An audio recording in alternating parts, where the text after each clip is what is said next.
I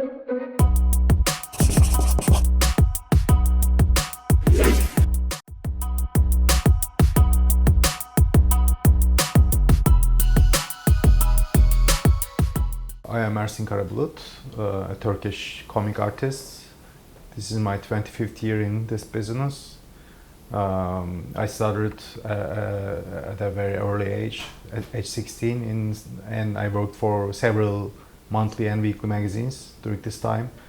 And in 2007, I co-founded my own magazine with a couple of artist friends, which is called Uykusuz, which means insomniac.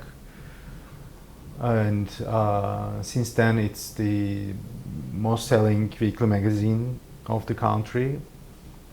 I also have been published by Flûte Glaciale since 2016.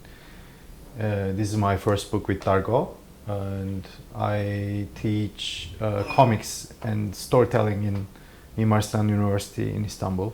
So that's me. I was already doing autobiographical comics since 2002, starting in Penguin magazine, and then I went on in Uykusuz magazine. I have 3 books published as autobiographies, and I have 2 books to do. I have 2 books of material, but I couldn't do it yet. So autobiographic stories are very familiar to me. I know that language. But since they were published in magazines, they were all short stories, so I always wanted to do a graphic novelish version of it. And since I'm being published in France, in Flûte Glaciale, I get this question all the time: how is it to be a Turkish cartoonist? How is it to be a cartoonist in Turkey? So I found this opportunity to answer all those questions. So that's how it happened. There's a Turkish comic style which is influenced by a lot of Franco-Belgian comics and also American underground stories.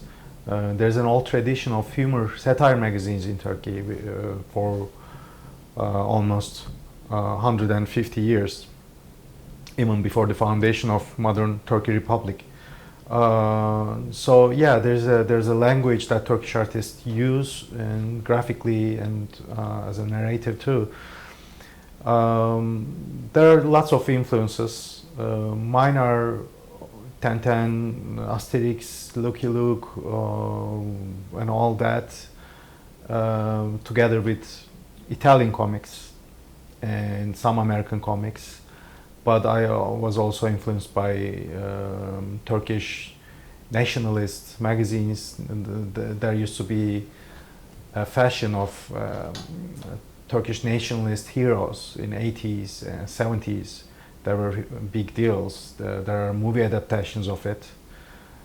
There are the classic heroes, Ottoman heroes, rescuing the Turks and like Byzantine princesses falling in love with him, that kind of classic things. I wasn't a fan of that subject, but drawing-wise, they were so impressive, and Turkish people really know them very well. Also, Turkish weekly comic magazines are a big deal. There are so many names I would like to mention, starting from Oğuz Aral, Engin Ergönültaş, Kemal Aratan, Suat Gönülay, Galip Tekin, and so many people who are real masters. So yeah, I think there's a Turkish style. It's hard for me to define it, how it is, but a person who would look at those magazines would really understand that there's an identity in these. The main difference between Franco-Belgian comics and Turkish comics are they are mostly placed in magazines, so we don't have enough space for using a lot of visuals. Also, because of so many reasons, especially the religion, the picture drawing has not the same meaning as it is here, because you're growing up with museums here. You're going to Louvre and discovering all those. We don't have the same culture And also Turkish people love to talk, and they love to chat, and they're a talkative nation. That's why we have a lot of speech balloons in our comics, but not many visuals. It's usually comics in the magazines are usually talking about daily life in Turkey, in Istanbul, and the details and the memories that we like to share. That's the main thing, that they are discovering themselves and talking about themselves. That's why they were successful. It was important for me to try to make people relate to the story when they're reading it, because it's an autobiography and also it's about Turkey. But I'm kind of used to take care of that situation all the time in my comics, since I'm being published in France, and I'm used to that. I always try to remember that and remind myself that some people don't know a lot about being an artist or living in Turkey. So I did it for everybody, not only for specific people who are interested in Middle East or who are interested in arts.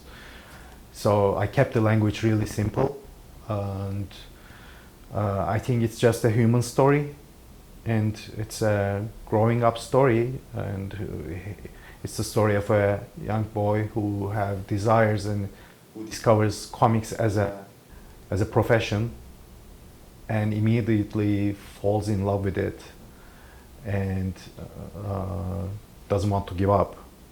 So I think it's a relatable thing on the level of having desires for your life. So I think it's understandable and relatable for lots of people.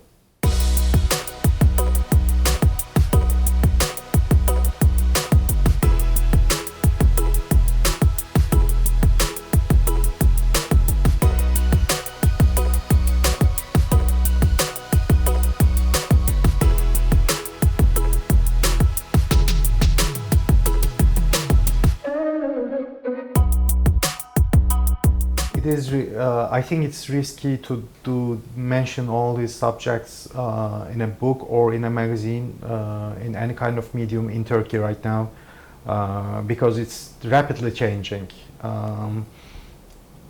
It's so weird that I'm really shocked when I see the magazine covers we did 10 years ago, which is a time that we were already scared, and we were like, oh, there's not a freedom of speech and everything.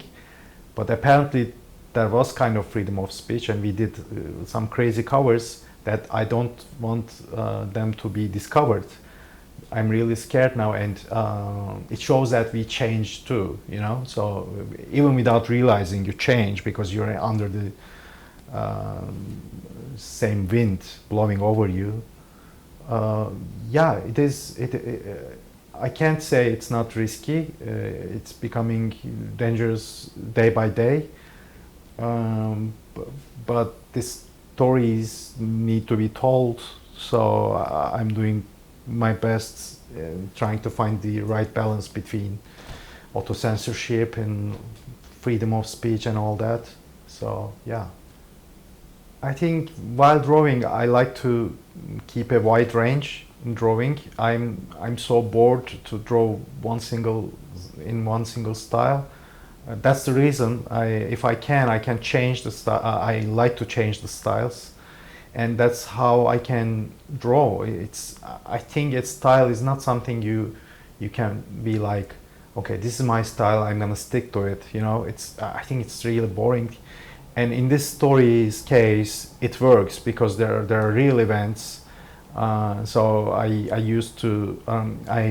decided to use these visuals when there are real things, like a military coup happens, and I needed to draw the general who's behind that. So I wanted to make it like a photograph, so that it can be understood that that's an historical fact. And when I draw politicians, I like to draw them realistically as well.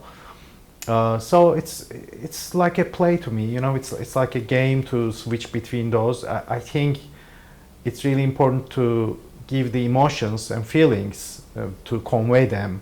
So that's why I choose this. If you stick to one thing, I think you fail about, or at least I fail about transferring the emotions I want to do. Are aware of the book. I mentioned the book to them, but they don't know about the story. My dad doesn't know about the story of his father is in the book yet, and yeah, they don't know what I told. Eventually they're going to learn, of course. I can't hide, but from their perspective, they probably think that they really supported me when I was growing up about this profession, because I remember when my first book came out in 2005, CNN Turk wanted to do an interview, and they specifically asked my mom to join it, and I said my mom would never join that, and but I said I'll ask her anyway. And when I asked my mom, she was immediately jumping to the bus and coming to the office of the Penguin magazine with new clothes on her. She was so excited, and I remember that interview. I'm drawing on the background, and my mom is interviewing as my mom, and like they're asking questions to her, and she's totally saying we always supported his approach to this art, and like, but she's not lying. That's how she wants to remember it. So I don't know how they are going to feel about this book, but from my point of view, that's the truth. Yeah, we're going to have a conversation with my family one day. Yeah, I switched to digital drawing a couple of years ago because it's amazing. You can undo things and you can change it or make it bigger or smaller. So I think it's an opportunity for people, for artists. I think Leonardo or Rembrandt would use an iPad if he had that opportunity back then. So I use tablets from start point to the finish. I do everything digitally, but I miss drawing on paper with brushes and everything. Hopefully I'm gonna do books like that too, but this series are digitally done. With the cover I needed to draw Istanbul because Istanbul is the hero in this book together with me. And but I didn't want to draw a specific place, a real place. Instead, I wanted to make up the Istanbul image in my heart, you know, with the chaos and restlessness and the rush in rush hour, the woman, the different characters. So this is the Istanbul in my eyes. It's not a real place. It's not a real mosque or buildings. And I also wanted it to be a little dark, so because that's the mood. That's the restless mood in the worries. To show that, I prefer these colors. But inside, most of the pages, the colors are done to make it readable. I don't want it to be difficult to receive.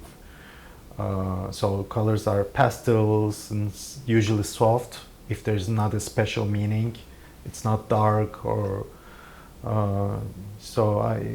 there are simple colors from my point of view, and apparently that's the character of my colors. I hope so. That's how I like it. I just want to make books and drawings that I would like to read and look at.